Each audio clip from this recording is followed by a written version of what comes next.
বিশালগড় থানার সামনে জাতীয় সড়কে পুলিশের গাড়ি পার্কিংকে কেন্দ্র করে তীব্র যানজটের সৃষ্টি হয়।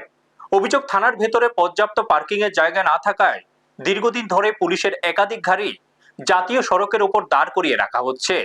এর ফলে সড়কের একাংশ কার্যত দখল হয়ে পড়েছে এবং যাত্রীবাহী ও জরুরি পরিষেবা যানবাহন চলাচলে বিঘ্ন ঘটছে।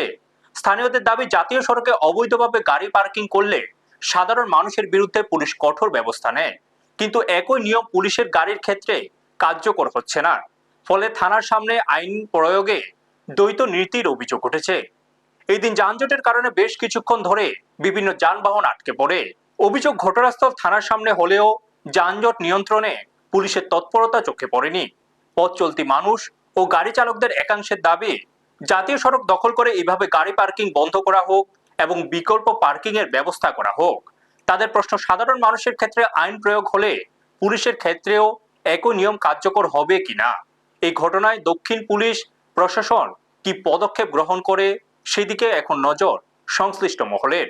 ব্যুরো রিপোর্ট, নিউজ তৎকাল 24। দাম তো এই গাড়ি সামনে এনো দাঁড়া দিছে, হেনো দাঁড়া দিছে। রাস্তার মধ্যে কি এর গাড়ি দাঁড়া হয়েছে?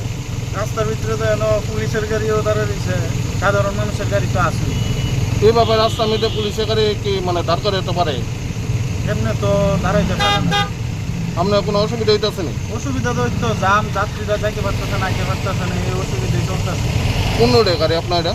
আমরা একটা বিশাল গরুর কি নাম আপনার? 300। আপনারা দেখছেন নিউজ তৎকাল 24।